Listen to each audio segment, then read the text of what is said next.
She didn't remember where she came from. He didn't ask. On a rainy night in a forgotten town, a woman with no name collapsed on the side of a road, and a single father with nothing to give but kindness chose to stop. What he didn't know was that his small act of compassion would ignite a chain of quiet miracles, ones that would heal her past, reshape his future, and transform an entire community. This isn't a story about fame or fortune. It's a story about second chances, about rebuilding not just a life, but a heart. So lean in, because what you're about to hear might just remind you that the gentlest kindness can carry the greatest power. Single dad found a missing woman while delivering groceries. What he did next changed her life. The rain didn't fall, it hammered, dense, relentless cold. Jack Whitaker adjusted the windshield wipers to their fastest setting, but they could barely keep up. Visibility was a joke now. The winding road ahead blurred into a stream of silver as his delivery van creaked around a sharp bend on the edge of town. The old mountain road always felt abandoned after dark, but tonight it felt forgotten. In the passenger seat, a brown paper bag rattled slightly a last-minute grocery order from a retired widow who lived alone. Jack didn't mind. At 36, he'd learned to appreciate the simplicity of a warm meal and a thank you. It beat the chaos he'd left behind in emergency response work years ago. A low cough from the back seat snapped him out of his thoughts. Ben, his 9-year-old son, was curled under a flannel blanket with his sketch pad. The little guy insisted on coming along tonight, some silly reason about needing dad-son adventure time. Jack smiled to himself. He couldn't say no to that face even when it meant navigating storms in the dark. They rounded a corner. That's when Jack saw her. A figure on the shoulder of the road. No umbrella, no coat, just a thin blouse clinging to her frame soaked through. She was standing with her back to the road, arms wrapped around herself, head down. Her hair hung in dripping strands and she looked like she might collapse. Jack slammed the brakes. The van fishtailed slightly before coming to a stop. Ben sat up alarmed. "Dad, what's wrong?" Jack was already unbuckling. "Stay here, buddy. Lock the doors." He threw on his raincoat and jogged into the storm. As he approached the woman, he slowed down, careful not to startle her.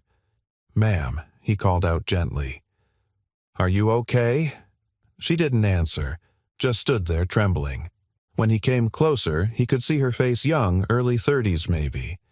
Pale lips, eyes wide, unfocused. "Hey," he said again, voice low and steady.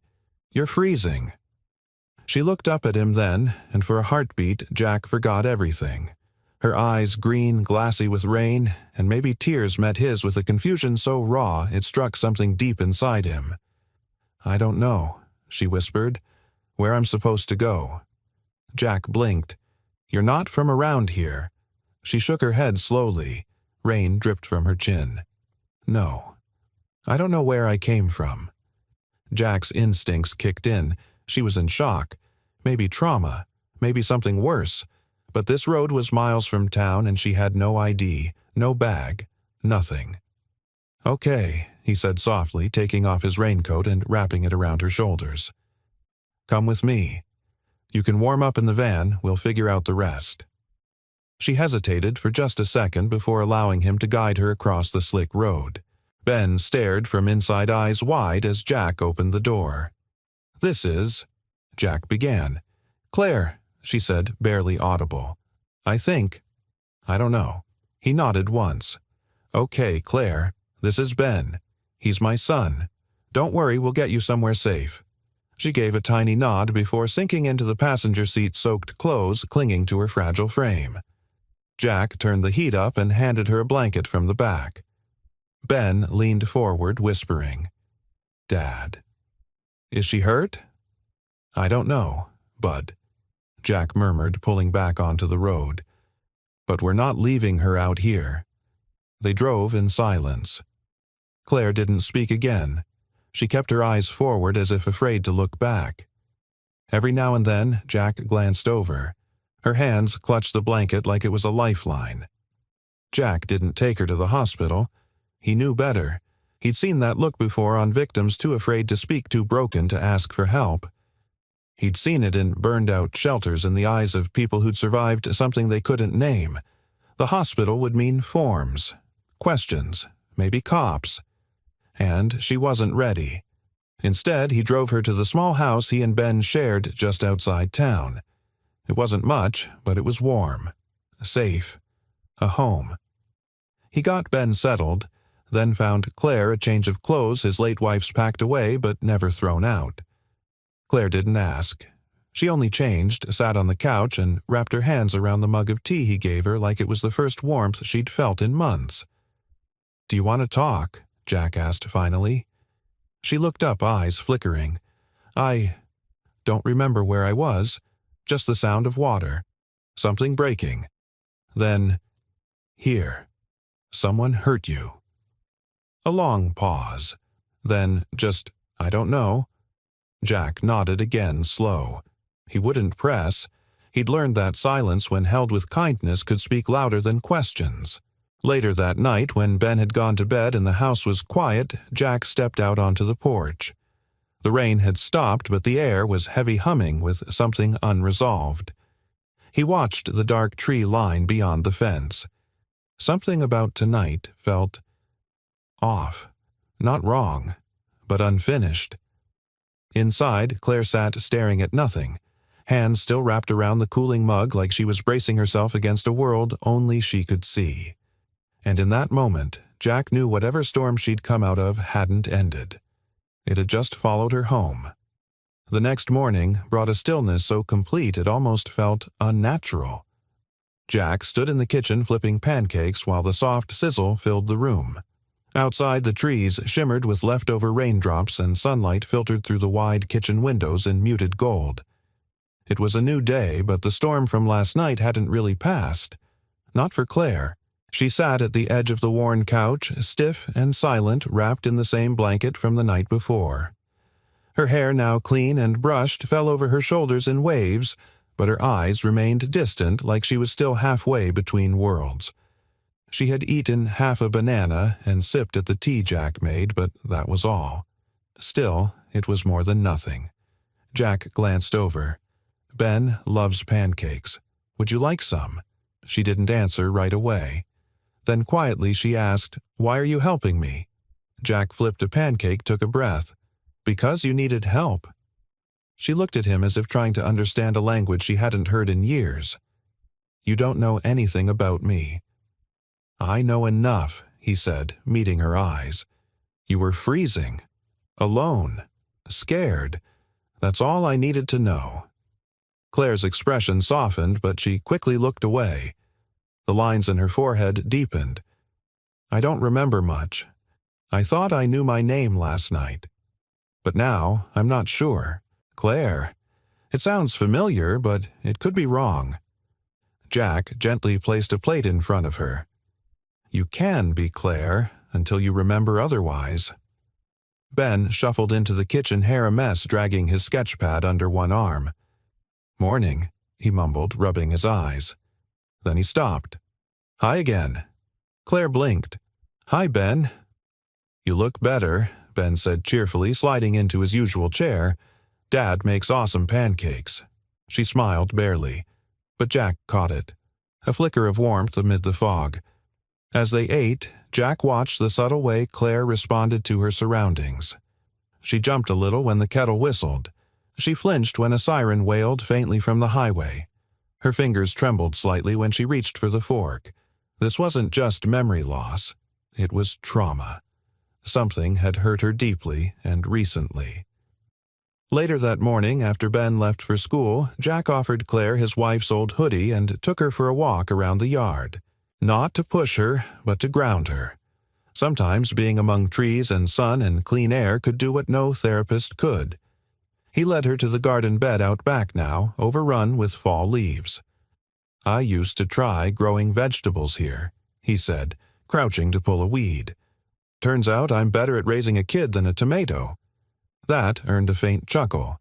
He glanced at her, encouraged. She looked around slowly. "It's peaceful here. Like the world forgot to rush." He smiled. That's the idea.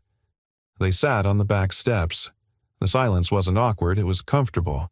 Trust didn't need to be fast, just real. Then Claire asked, "Did you lose someone too?" Jack nodded slowly. "My wife.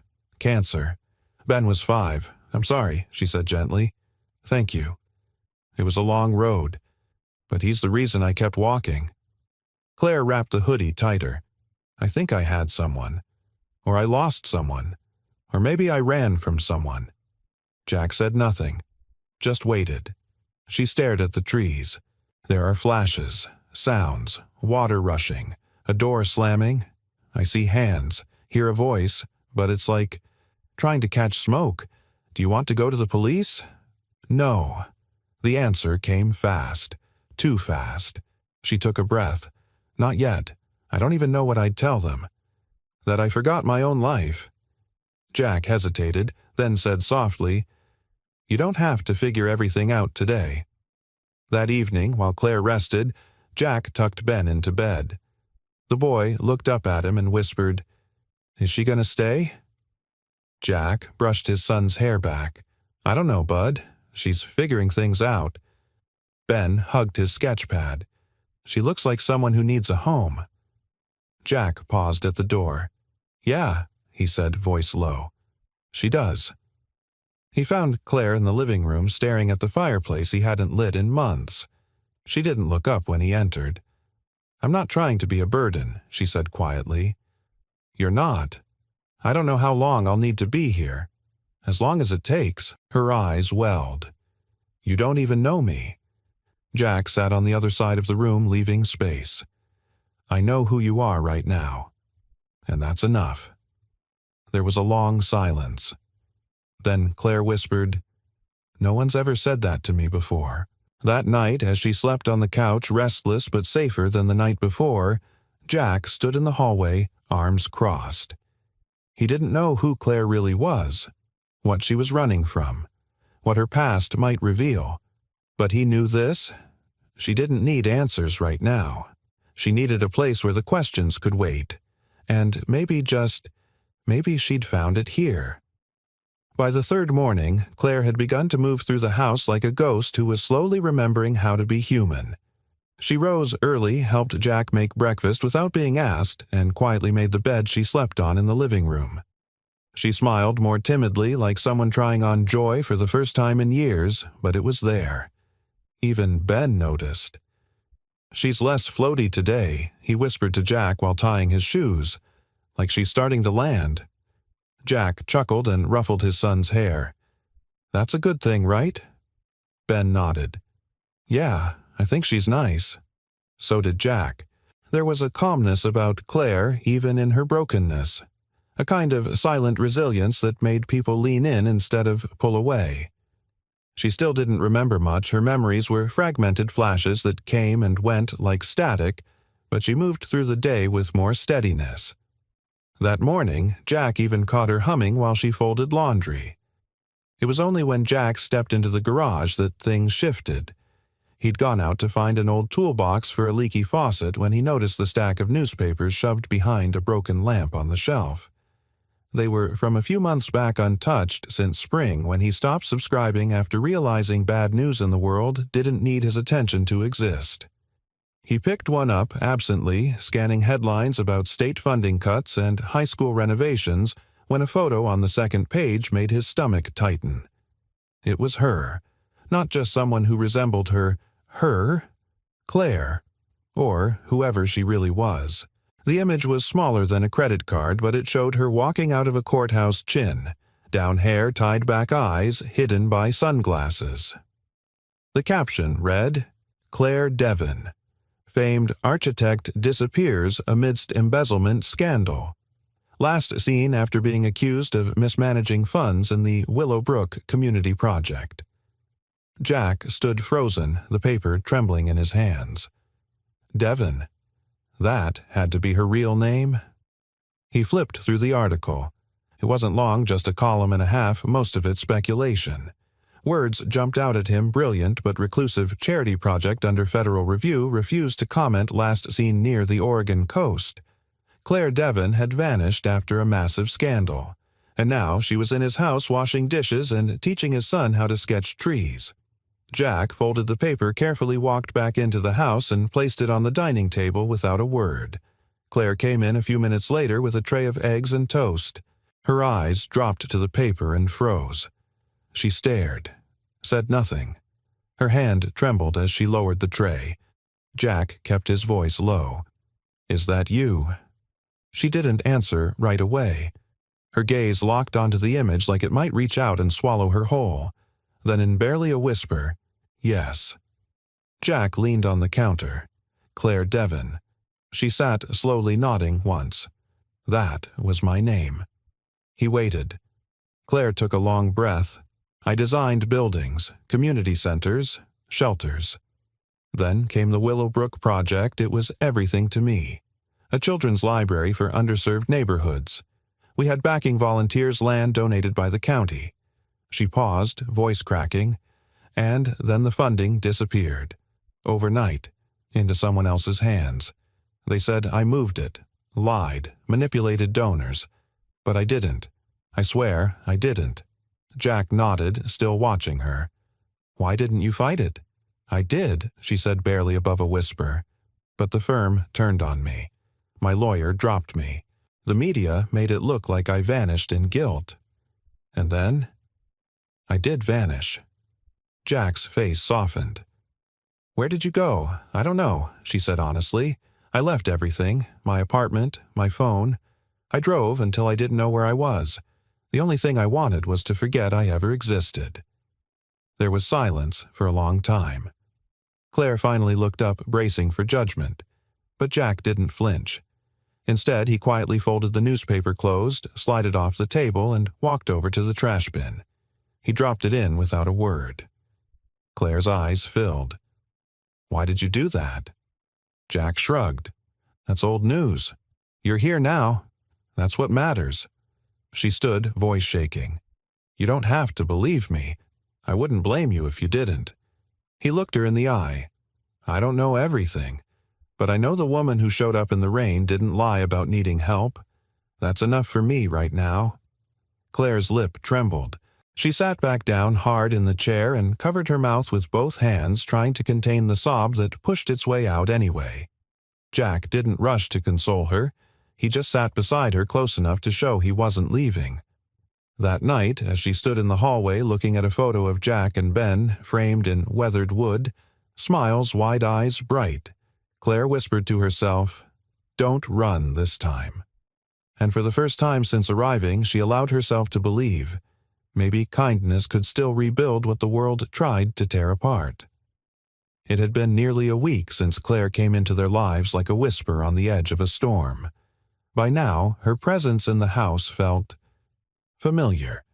Not permanent, not yet, but real in a way that no one questioned. Ben no longer asked if she would stay. He just assumed she would. Jack didn't say much about it either. But he cooked a little more, lingered longer in the mornings, and looked at her with an attentiveness that was hard to miss. And Claire was changing. Not in dramatic ways, but in the way she folded the laundry without needing to be asked. The way she stood a little straighter when Jack walked into the room. The way she gently placed her hand on Ben's back when he showed her a new drawing. She didn't remember everything, but she was remembering who she was. And then came Sunday afternoon. Jack was fixing the front porch railing, a task he'd put off for months, while Ben colored on the steps, and Claire for the first time sat with a sketch pad in her lap. She hadn't drawn anything since arriving, not even a line. But today, with the sun high and the breeze warm, something in her hands itched to move. She began lightly. A curve here, an outline there. Her fingers found the rhythm again. She was halfway through sketching the porch when Ben leaned over her shoulder and said, "That's really good. You should do that for a living." Claire froze. Ben blinked. "Did I say something wrong?" She shook her head, swallowing. "No. It's just, someone used to say that to me. A long time ago." Jack looked up from where he was hammering in a nail. Someone important. Claire hesitated. My grandmother. She raised me, believed in me before anyone else did. Jack nodded and went back to hammering. She sounds like someone worth listening to. Claire smiled faintly. She was. A few minutes later she stood and walked to the backyard. The trees rustled gently, casting dappled shadows across the grass. She stopped by the overgrown garden Jack had shown her days before. The soil was dry, the edges wild with weeds, but under the mess she saw structure, potential. She crouched, ran her fingers through the dirt, and closed her eyes. A flash hit her like lightning. A long table, children laughing, small painted hands pressing into paper, a man standing behind her, hands on her shoulders, heavy, possessive, his voice in her ear. "You're too soft, Claire. This isn't business, it's fantasy." She gasped and stumbled back. Jack appeared instantly. "Claire, you okay?" She pressed a hand to her chest. I remembered something." He waited, patient. She looked at him, her eyes dark. "There was a man. I don't remember his face, but he wasn't just a partner, he had power. Over me. Over the project. I think he made it look like I stole from it." Jack's jaw tightened. "You think he framed you?" "I don't know," she whispered. "But I didn't move that money. I know I didn't. I would never betray those kids." Jack looked toward the garden. "Then maybe it's time to reclaim something." She frowned. "What do you mean?" "I mean," he said, motioning toward the patch of dirt, "this yard's got potential. You saw it. Maybe you could, I don't know, build something here." Claire looked down at her hands. "I used to design entire campuses, parks, libraries.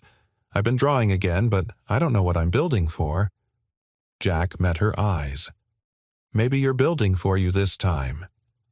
The next morning, Claire was the first one up. Jack walked into the kitchen to find her at the table, pencil in hand, surrounded by scraps of paper. The coffee was already made. She didn't look up right away, too focused. When she finally did, her eyes were brighter than he'd seen. "I think I remember the design," she said breathlessly. "The one they buried. It was meant to be a community center. For kids who didn't have anywhere to go after school. A safe place. I remember the layout, the curves, the light. It came back to me like a dream." Jack smiled. "Good dream." She nodded. "The best kind. The kind you wake up wanting to make real." He sat across from her. "You going to draw it again? I already started." Jack watched her for a moment.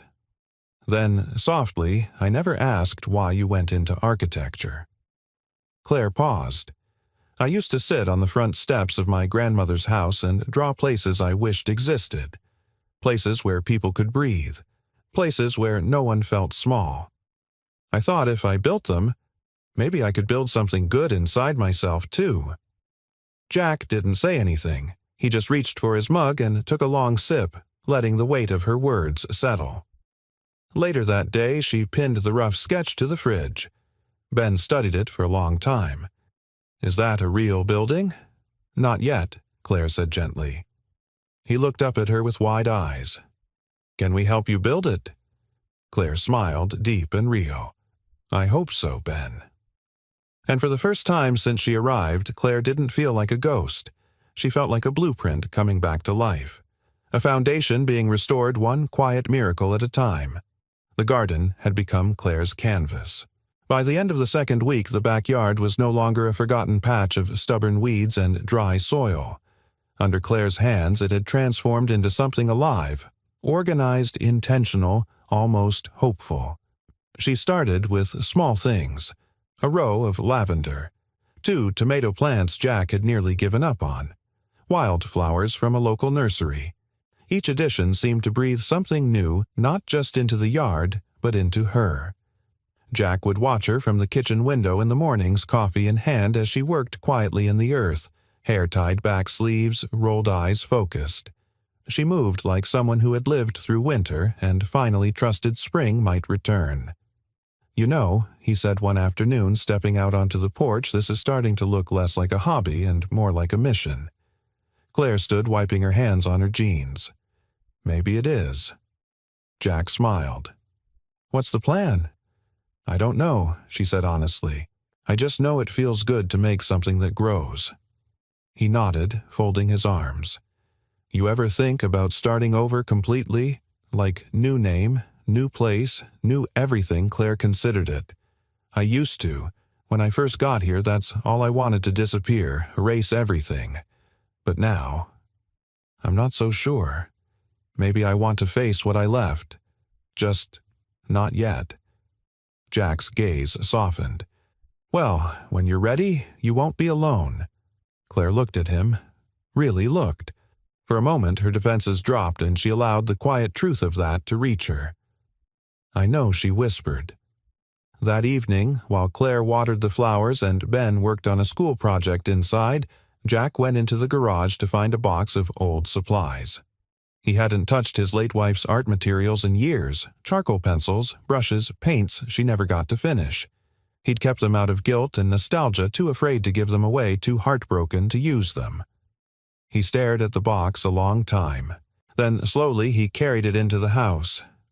Claire was sitting at the dining table sketching a new layout, this time a communal greenhouse with benches for children and elderly residents. She looked up when she saw the box. "What's that?" Jack set it down. "Maggie's. My wife. She painted. Landscapes, mostly. I thought, maybe you'd want these." Claire touched the edge of the box like it might break beneath her fingers. "I don't want to take something that still belongs to her," she said softly. Jack met her gaze. "No. It belongs to what she believed in growth-healing color. If she were here, she'd be handing it to you herself." Claire blinked quickly. "Thank you." He nodded and stepped back, letting her open it when she was ready. Later that night, as the house grew quiet and the moonlight crept in through the windows, Claire opened the box alone. Inside were tubes of paint, still soft brushes wrapped in tissue, and a worn notebook filled with Maggie's half-finished watercolors and notes. Flipping through, Claire found a quote scribbled on one of the pages, "Beauty is the evidence of hope." Claire closed her eyes, let the words soak in. The next morning, something changed. She began painting again, small things at first. A sunrise on the back of a cereal box. The outline of Jack and Ben laughing together in pencil strokes. Flowers blooming along a picket fence. She taped the pictures to the fridge not to impress anyone, but to say, "I'm here. I'm still creating." The town, too, began to take notice. It started with the neighbors. A retired couple brought over fresh eggs. A young teacher from the nearby school asked if Claire would volunteer to help with their struggling art program. Word spread. Not about Claire Devon, the architect caught in scandal, but about the quiet woman who brought life to a forgotten backyard and smiled like it took effort, but meant it when she did. Jack came home one afternoon with a manila envelope tucked under his arm. "What's that?" Claire asked as she rinsed paintbrushes at the sink. "Permits," he said with a grin. "For the first phase of your greenhouse." I pulled a few strings with an old buddy at the zoning office. Her mouth dropped open. "You didn't." "I did. And get this, he remembers the Willowbrook plans. Said they were the best he'd ever seen. Asked if you'd ever consider reviving them." Claire didn't know what to say. Her hands trembled slightly as she dried them on a towel. Jack stepped closer. "You don't have to decide now. But I figured, if you're going to rebuild something, it might as well be bigger than a garden." She looked up at him, eyes glistening. "Jack, I don't know if I'm strong enough." He smiled gently. "That's okay. Just be brave enough to begin." That night, as Ben fell asleep with one of Claire's drawings tucked under his pillow and the garden outside rustled softly in the breeze, Claire stood at the kitchen window with Jack. "I thought healing would be dramatic," she said. "Loud, explosive." Jack took a sip of tea beside her. "Turns out it's more like planting seeds." She smiled. "Quiet miracles." Exactly. And with that, something subtle but real settled between them. Not a declaration, not a promise, but the beginning of something that didn't need to be named to be true. Something was growing, and this time no one was going to take it away. The sun was just beginning to slip behind the ridge when Claire walked into the front yard and stopped cold. Parked at the curb was a dark sedan with tinted windows. At first glance, it looked like any other car that occasionally passed through their quiet neighborhood, but there was something about the way it sat engine off, but as if waiting, watching. Claire's heart thudded. She took a step back before Jack emerged from the garage, wiping his hands with a rag. "Everything okay?" he asked casually, not yet noticing the car. Claire hesitated. "Do you recognize that vehicle?" Jack followed her gaze. "No." "Why?" Before she could answer, the driver's side door opened. A tall man in a windbreaker stepped out, mid-40s, salt and pepper hair, eyes sharp and deliberate. Not a cop, not a neighbor. Claire's stomach dropped. "Ms. Devon," the man called out, his voice smooth but firm. Jack instinctively moved closer to Claire. She swallowed. "Who's asking?" The man held up a badge, but it wasn't police. "Elliot Monroe, investigative journalist with The Current. I've been following the Willowbrook case since the beginning." Claire's entire body tensed. "I have nothing to say to the media. I'm not here for a quote," Monroe said. "I'm here because I think you were framed." Silence. Jack took another step forward. "She's not giving interviews. Not now. Not ever." Monroe held up his hands. "I get it. I do. But I've spent the last 6 months untangling financial records from the Willowbrook project.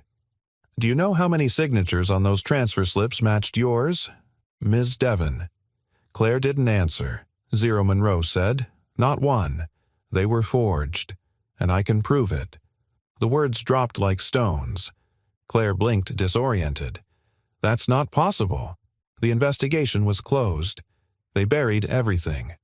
"They tried," Monroe replied, "but someone forgot about the project's subcontractor accounts. Sloppy bookkeeping left a trail. All I needed was time to find it." Jack narrowed his eyes. "Why now? Why show up here because I've been trying to track her down for weeks?" Monroe said, glancing at Claire.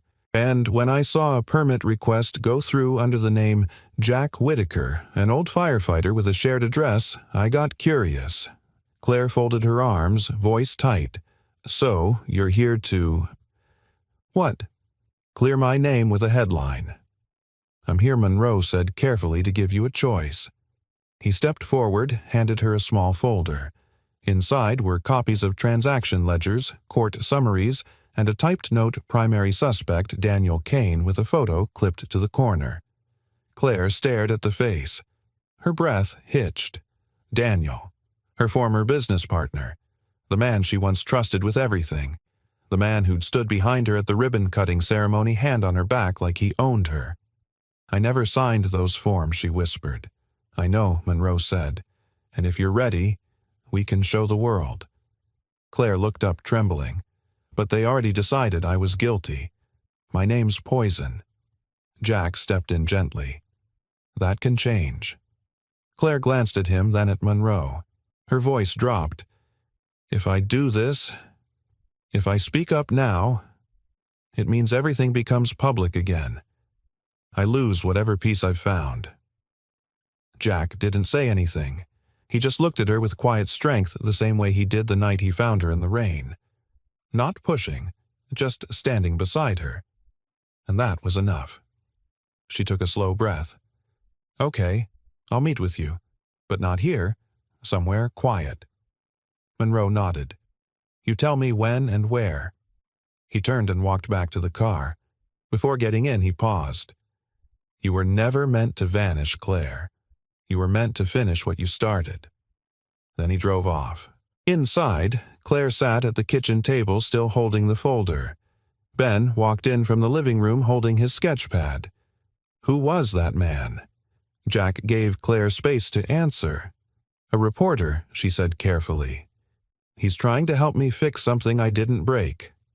Ben looked at her, thoughtful. "Like when someone blames you for cheating, but you didn't." She smiled faintly. "Exactly like that." Ben sat beside her and opened his pad. "You can borrow one of my drawings if it helps people believe you." Jack smiled softly at the gesture. Claire reached out and brushed Ben's cheek. "Thank you, sweetheart. But your belief might be the only one I need." That night, Claire couldn't sleep. She wandered the house in silence, passing framed photos of Jack and Maggie's school art projects on the fridge, the garden visible through the back window blooming in moonlight. This home had become a sanctuary, not just from the world, but from who she used to be. And now she was being asked to risk it all again for the truth. At some point, she sat in the armchair by the fireplace, clutching the folder like a lifeline. Jack joined her quietly, 2 mugs of tea in hand. She accepted one without a word. After a long pause, she said, "I'm scared." He nodded. "That's how you know it's worth doing." She looked at him. "What if everything falls apart again?"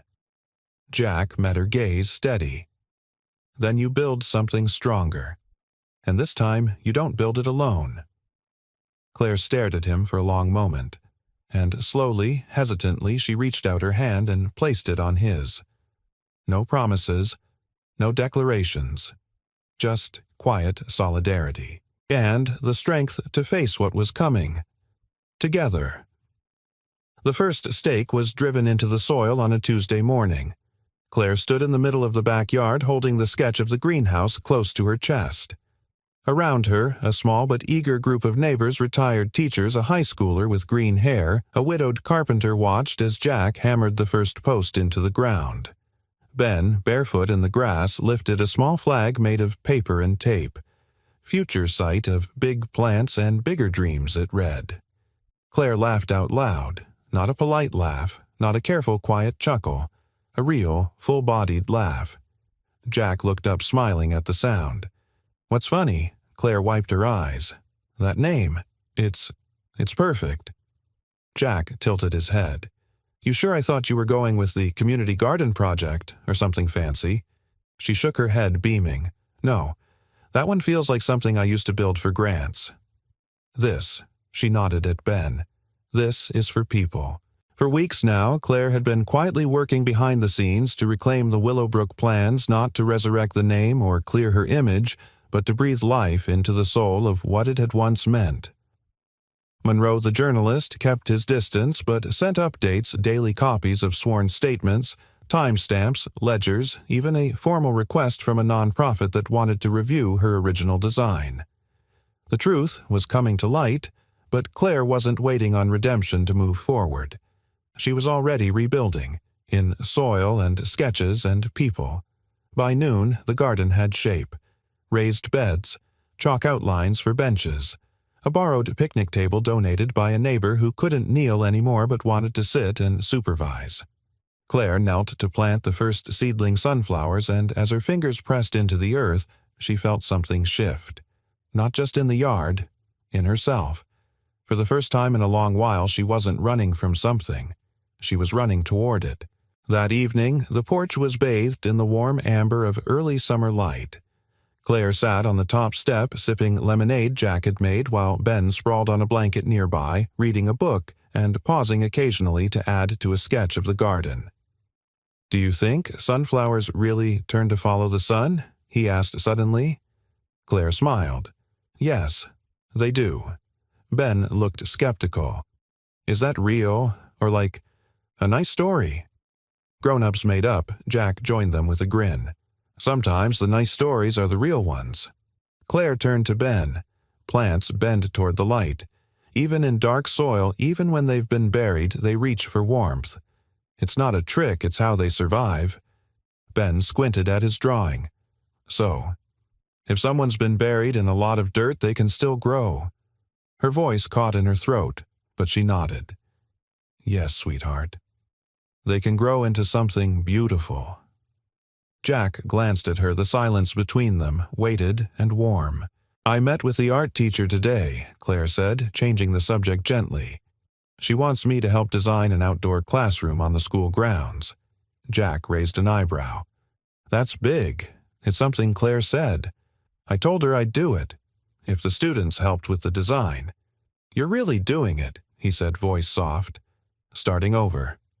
Claire looked at him. "I'm not starting over, Jack. I'm just continuing on my own terms this time." He nodded, thoughtful. "That's even better." As the sky deepened into shades of violet and gold, neighbors started dropping by. One brought lemonade, another homemade bread. A young couple who'd just moved in brought their toddler and asked if the future garden would have space for children to play. Claire told them yes, without hesitation. Jack watched as she moved from one conversation to the next like someone born for this work, someone who had always belonged to a community but had been waiting for the right one to appear. It was Ben who said it first. "I think the garden's magic." Claire turned to him amused. "Magic, huh?" "Yeah," he said. "Not like wands and dragons, but like people being kind. That kind of magic." Jack leaned back on the railing and said quietly, "The rarest kind." As night fell, the small group lingered under strings of warm lights Jack had hung from the trees. Claire pulled a folded paper from her pocket and taped it to the side of the house. In handwritten script it read, "You're welcome to plant here whatever you've got. Seeds, stories, second chances." Everyone paused when they saw it, and smiled. Claire stepped back, breathing in the night air. Her face glowed in the soft light and her eyes shimmered with something Jack hadn't seen before. Not just healing. Hope. Later, when the crowd had gone and Ben was asleep, Jack found Claire in the garden again, standing barefoot in the soil. "You're not tired of dirt yet?" he asked. She smiled, not even close. He stepped beside her. They stood together in silence, shoulder to shoulder. Then Claire spoke. "You know what's strange? What I was never afraid of building things," she said. "I was afraid of losing them." Jack looked at her gently. "But you kept building anyway." Claire nodded. "And I think maybe that's what makes us brave." Jack didn't speak, but he reached down and took her hand. And in that small, quiet gesture, no headlines, no speeches, no grand proclamations. Claire Devon, once disgraced, once disappeared, stood firmly rooted in the present, still growing, still choosing the light. The knock on the door wasn't loud, but it was sharp, precise, like a punctuation mark to a sentence no one had written yet. Claire glanced up from the stack of children's artwork she'd been organizing for the school's new art wall. Jack, beside her, went still. The light in the kitchen was golden, peaceful. The smell of fresh bread still lingered in the air.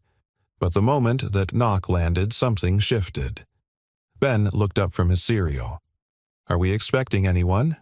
Jack shook his head. Claire's breath caught. She didn't know why, but she knew. Jack opened the door. Daniel Kane stood on the porch, immaculate as ever, suit tailored, smile sharp, hands in his pockets like this was some casual reunion. Claire froze. Claire Daniel said, as though her name was something he still owned. "It's been a while." Jack's posture changed. Subtle. Protective. He stepped half in front of Claire before she could rise. "You're not welcome here," he said flatly. Daniel didn't even flinch. "I'm not here to fight. I'm here to talk." Claire stood slowly. Her knees felt made of paper, but she met his gaze. "You shouldn't have come." "I heard you've been busy," Daniel said, eyes sweeping the house, the warm interior behind Jack's shoulder. "Greenhouses, art programs, reporters sniffing around." "Honestly, I'm impressed." Jack's voice dropped. "Say what you came to say." Daniel tilted his head eyes back on Claire. "You're playing with fire, reopening the past like this. You think people are going to care about old ledgers and sympathy stories? They'll remember one thing: your name tied to scandal." Claire's fingers tightened around the back of the chair. "So that's it. You came to warn me." "No," Daniel said, stepping forward. "I came to offer you a way out. Walk away from all of this. Don't give Monroe anything more. Don't testify. And I'll make sure no one dredges up uncomfortable details." Claire's voice was flat. "What details?" Daniel smiled. "The fact that you knew about the transfers, that you didn't stop them, that you were complicit, even if not criminal. You're not squeaky clean, Claire. No one is. We both know that. You forged my signature." He shrugged. "That's hard to prove." Jack's jaw flexed. "You need to leave." Daniel gave him a slow, dismissive look. "You're the boyfriend. I take it." the fixer-upper she latched onto once her world burned down. Jack didn't move. Claire stepped forward then. Calm, quiet, but every word clear. "This isn't your world anymore, Daniel. You don't get to define what matters." Daniel's smile flickered. "Just for a second." "You want the truth out there?" she continued. "Fine. Let it out, all of it. I'll take the bruises if it means others see what you did." Daniel's tone hardened. "You won't win." Claire held his gaze. "I already have. I'm not afraid of you anymore." Silence. Daniel's eyes narrowed. "You'd ruin everything for pride." Claire shook her head. "For integrity. For the kids that Center was meant for. For the people who believed in something better." Daniel stared at her for a beat longer. Then he turned on his heel and walked back to his car without another word. When the sound of the engine faded, Jack closed the door and turned to Claire. Her hands were shaking. Jack stepped closer. "You okay?" She let out a breath she hadn't realized she'd been holding. "That was the man I thought would help me change the world." Jack reached out, brushing a tear from her cheek with his thumb. "Turns out you didn't need him." She smiled weakly. "I used to think I needed someone to open doors for me. But maybe I just needed to stop standing in my own way." Ben peeked into the kitchen. Was that the bad guy? Claire knelt and opened her arms. "Something like that." Ben ran into her hug. That night, Claire sat in the garden long after the stars came out. The breeze was cool. The earth still held warmth from the day. She stared at the seedlings, tiny green things that had no idea someone once doubted they'd survive.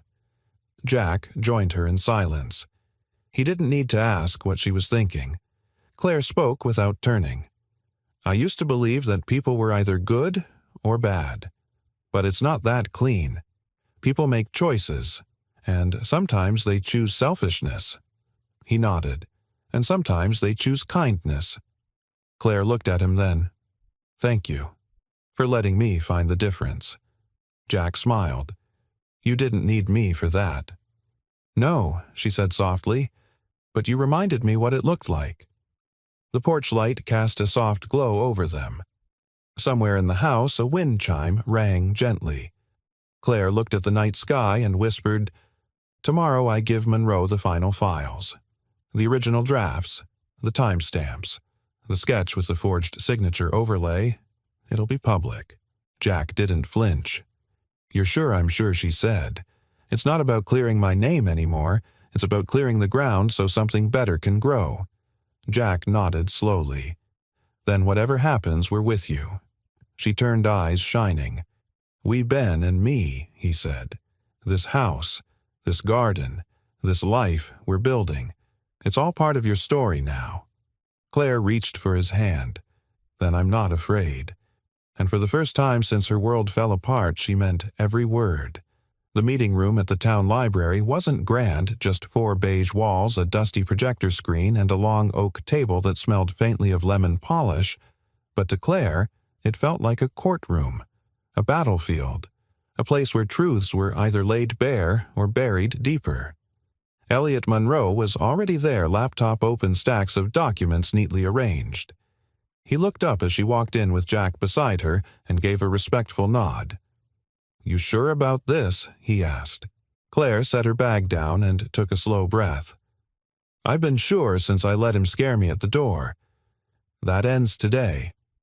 Jack squeezed her hand once before stepping back, giving her space. Claire opened her folder and laid out everything: the original architectural plans for Willowbrook with metadata timestamps, photocopies of her design notes, emails that had been recovered from an old hard drive, and the centerpiece 2 overlays, her real signature and the forged one on the financial authorizations. Monroe examined them carefully, saying nothing for several minutes. Then he closed the folder and looked up. "This is it. This is what clears the path." Claire didn't ask what that meant for headlines or social media firestorms. She didn't care. For her, this wasn't a press opportunity, it was a release. A quiet one. "Daniel won't go down easy," she said. "No," Monroe replied, But he'll go down eventually. He left too much in the dark and the light's coming in now. Claire looked out the window where sunlight poured in through glass streaked with last night's rain. Back at the house, Ben was drawing on the back porch, lost in a world of color. Claire sat beside him while Jack prepped dinner inside. A pot of something warm simmered on the stove. "Did the meeting go okay?" Ben asked. Claire smiled. "It did. I think we finally planted the last piece of the truth." Ben colored a sunflower with bright orange petals. "Will the police come now?" Claire chuckled gently. "Maybe, but that part's not up to me anymore." Ben paused. "Does that mean you're not in trouble?" Claire's throat tightened. She placed a hand over his. "I never should have been." He nodded, wise beyond his years. "Good. I didn't think someone who makes gardens could be bad." Claire looked at him, eyes glistening. "You're a good judge of character." Ben beamed. Inside, Jack set the table, his movements unhurried. This house didn't feel like a stop along the way anymore. It felt like a destination. A place where stories didn't have to end in pain. Where people could choose healing, even if the scars never fully disappeared. That night, after dinner and stories and quiet music playing from the old speaker Jack insisted was vintage, not outdated, Claire sat with her laptop at the dining table. Not searching the news, not checking comments, just finalizing her updated design for the community center, a version that had nothing to do with reputation, prestige, or redemption. It was for the kids. For the single mom who'd asked her yesterday if there would be a literacy room. For the elderly veteran who wanted to host woodworking classes. For the lonely teenager who'd walked by the garden 3 times before finally asking if they could help water the basil. Claire was no longer building to prove anything. She was building because people needed spaces where they mattered. A week later, the article went live. Claire Devon wasn't guilty. She was right. It opened with her garden, with Ben's sunflower sign. With photos Monroe had taken her sketchbook, her original blueprints, a quote from Jack about watching something grow that had once been broken. The reaction was swift. Support. Apologies. Even a quiet statement from Daniel Kane's office that reeked of legal panic. But Claire didn't read the comments. She closed the laptop after the second paragraph, walked outside, and planted a new row of seeds. Carrots this time. Jack joined her a few minutes later, kneeling beside her in the dirt. "You didn't want to finish it. I already know how it ends," Claire said. The truth came out. "That's enough." Jack smiled. "And what's next?" Claire wiped her hands. "We break ground on the school's outdoor classroom next month. Then maybe. We expand the garden. Make it something bigger. Community run. Maybe even." Jack leaned closer. "A legacy." Claire looked up, startled. "That's a big word. It fits," Jack said simply. She paused, then nodded. "Not just mine, though. Yours. Ben's. Everyone's who believed something good could still come from something hard." Jack brushed a stray strand of hair from her face. "You know what I see when I look at you now?" Claire raised an eyebrow. "A woman covered in soil." He chuckled. "I see someone who chose to stay, who stopped running, who started sewing instead of hiding." Claire didn't answer right away, but then she leaned forward and kissed him. Softly, slowly, with all the gratitude, strength, and unspoken tenderness that had been building since the night he found her in the rain. It wasn't dramatic. It was honest. When they pulled apart, Claire whispered, "I think I finally know where I'm supposed to be." Jack grinned. "Took you long enough." They laughed quietly under the stars. No applause. No camera flashes. Just hands held, hearts open, and the deep, steady rhythm of something blooming. And just beyond the porch, the sunflower Ben had planted first now stood taller than both of them, always turning toward the light. It had rained the night before, one of those soft, soaking spring showers that seemed to cleanse more than just the ground. The air was rich with the smell of earth and new life, and the sun rose, slowly stretching warm fingers through dew-laced leaves and garden beds humming with green. Claire stood on the path leading to the greenhouse frame, a clipboard in one hand and her heart doing an uneven dance in her chest. Today wasn't a grand opening or a press event. There were no microphones or ribbon-cutting ceremonies. It was just the first day of something real. Behind her, the school bus squeaked to a stop at the corner. A dozen children stepped off, chattering and bouncing. Among them were 3 kids from the community shelter, 2 whose parents worked night shifts, and 1 quiet girl. Claire recognized from the art class she'd started volunteering in Lena, who hadn't spoken a full sentence until last week. Ben ran ahead to greet them like the unofficial mayor of the garden. "Come on. Claire says we get to name the flower beds." Claire smiled as the group spilled through the gate like sunshine full of voices, movement, possibility. She caught Jack's eye from across the lawn. He was adjusting one of the bench's sleeves, rolled sawdust in his hair. When he saw her watching, he gave her a lopsided grin and a thumbs up. She returned it, trying to stay composed, but the lump in her throat told her she was failing. This was the dream, one she hadn't dared name out loud when it began. Not when she first arrived broken, not when she was still unsure if she'd even earned the right to hope again. But somehow, through patience, love, and the quiet resilience of soil and seasons, the dream had rooted. And now it was blooming. Claire knelt beside a group of children helping plant herbs. "What should we call this row?" A boy with paint-stained fingers said, "Pizza garden, pizza garden," she laughed. "Yeah, basil, oregano, tomatoes. Everything you need." She nodded solemnly. "Approved. Pizza garden, it is." Lena tugged gently at Claire's sleeve and pointed to a small wooden signpost. "Would you like to name one, too?" Claire asked. Lena bit her lip, then whispered, "Hope." Claire paused. "Hope?"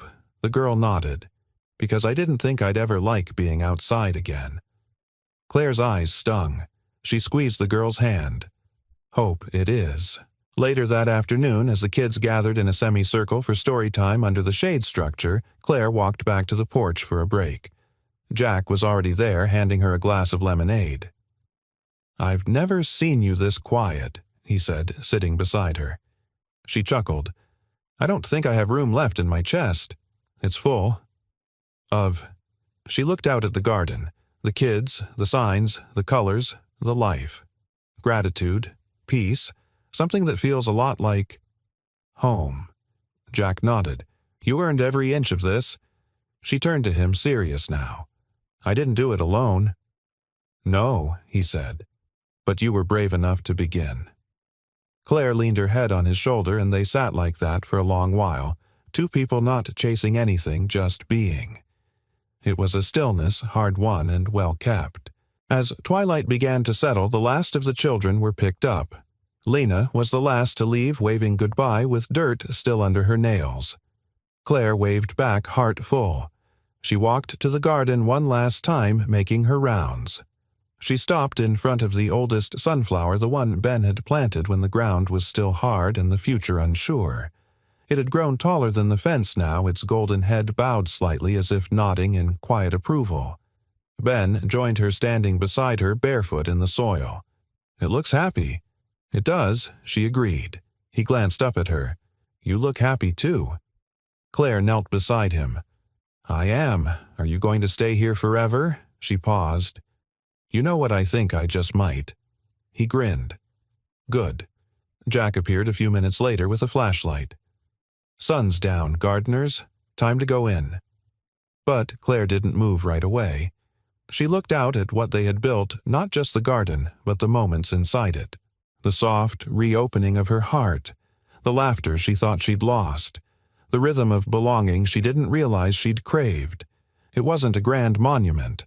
It wouldn't make headlines or earn accolades. But it mattered, and that was enough. That night after dinner, Jack found Claire in the old garage digging through her sketchbooks. "What are you doing?" he asked. She held one up, the cover frayed. Inside was a plan she had drawn years ago before everything had fallen apart. A community center, reading nooks, art rooms, a kitchen for teaching, wide-open windows, soft seating, laughter drawn into every curve. I thought maybe she said slowly it was time to start dreaming again. Jack smiled and picked up a pencil. Mind if I help? She looked at him, then at the old plan, and for the first time in a long time she whispered, "Yes, please." Outside, the wind rustled gently through the trees, and in the quiet corner of the garden under starlight and promise the seeds they'd planted began to stir beneath the surface, ready for their own miracle. 1 year later, the town was different. Not bigger, not wealthier, just more awake. It showed in the way people paused longer at the community board outside the post office reading flyers about free garden classes and shared potlucks. It showed in the new bench outside the pharmacy built by high school volunteers where strangers now sat and talked like old friends. It showed in the way laughter rose full and unself-conscious from the wide lawn behind the library where there once was nothing but patchy grass and silence. Claire stood at the edge of it, all heart steady. She held a small bouquet of wildflowers fresh picked from the garden she once thought would be temporary, and watched as children tumbled through a chalk-drawn hopscotch path. Parents mingled near picnic tables, and local musicians tuned their instruments beneath a canopy of string lights. Today was the dedication. The center they had imagined heard Jack bend the neighbors, the school kids, the woman. From the shelter who now ran the kitchen garden was finally open. Not just the greenhouse, but the entire space. Classrooms repurposed from an old municipal building. An open studio filled with donated art supplies. Shelves of books and journals. A shared kitchen warm with the smell of cinnamon rolls and coffee. They named it the Corner of Quiet Miracles. Claire didn't choose the name. Ben did. When asked why, he simply said, "Because that's what it became." Now, standing in the soft afternoon light, Claire could feel that truth in every cell of her body. She'd been broken once, lost, misunderstood. She had arrived here not to be found, but to disappear. And yet, instead of vanishing, she had grown roots. Not despite what she'd endured, but because of it. Jack came up beside her wearing the same navy shirt he'd worn the day he planted the first stake in the garden. "You good?" he asked. She turned to him. "I'm better than good." He took her hand. "They're ready for you." Claire stepped onto the small platform at the front of the garden, where a modest microphone stood waiting. The crowd, quieted, casual, and kind, a mix of familiar faces and new ones drawn by word of mouth and something harder to name, something they all seemed to recognize when they arrived. She cleared her throat. The wind rustled the trees. She could smell basil and fresh paint. "I don't have a long speech," she began, smiling. "Just a story." A few parents chuckled softly. "Once I believed I needed a fresh start to erase the past. But it turns out," she paused, voice warming, "you don't need to erase anything. You just need to build something strong enough to carry it." She glanced toward Jack, then Ben, who waved wildly and gave her 2 enthusiastic thumbs up. "I came to this town with nothing. No plan, no name I trusted, just a heart that still wanted to be useful. And what I found, what you gave me, was space, time, and a lot of kindness." Her voice caught for just a moment. This place wasn't built by one person. It was built by every hand that pulled a weed, painted a wall, baked a casserole, or told a tired woman she mattered when she'd forgotten how to believe it. She stepped back from the mic, and the applause that followed wasn't loud, it was real. Claire didn't bow. She didn't wave. She just walked back into the crowd, letting herself be part of it again, not the center, just one note in the harmony. Later, when the sun began to set and the lights twinkled like stars made just for this garden, Jack pulled her aside. "I have something for you," he said, reaching into his jacket pocket. She raised an eyebrow. "Is it a tomato?" "Because I still don't trust the ones we grew near the compost pile." He laughed. "No. Better." He handed her a folded sheet of paper. She opened it slowly. It was a deed. Her name in clean official font was now listed as co-director and legal steward of the community property. Half of the space belonged to her. She looked up, stunned. "Jack, you were already its heart," he said gently. This just makes it official. Tears welled, but she blinked them back. I don't know what to say. Say you're staying. She stepped into his arms, the paper crinkling between them. I'm staying. Ben ran up to them holding a paper flower he'd made in one of the afternoon workshops. Mom, can we hang this on the library window? Claire froze, not at the word, but at how natural it felt. Jack looked at her, his expression unreadable. Ben noticed. Was that weird? Claire knelt. No, sweetheart. That was perfect. Ben nodded, satisfied, and ran ahead. Claire stood slowly, heart full. He's never called anyone that before. Jack smiled. He knows what's real. She took a deep breath, the kind that settles into your lungs like a promise. So do I. That night, after everyone had gone home and the garden was lit only by moonlight and memory, Claire stood at the center of it all. She reached down and pressed her fingers into the soil one last time. Not to plant, not to pull, just to feel. And in that silence, still and sacred, she whispered not a prayer, but a quiet truth. You don't have to bloom in the place where you were planted. You can bloom where you were broken and make it beautiful. Behind her, Jack waited. Beside him, Ben. And around them a world quietly mending one small miracle at a time. Sometimes we wait for the world to change. But maybe all it takes is one person stopping in the rain. One seed planted in broken ground. One quiet miracle whispered in the dark. If this story touched your heart, tell us, have you ever experienced a small kindness that changed everything? We'd love to hear your story in the comments. And if you believe the world still needs stories like this, don't forget to subscribe, share, and stay with us for more journeys that heal, inspire, and remind us of the good that still exists. Thank you for listening, and until next time, keep planting kindness. You never know what might grow.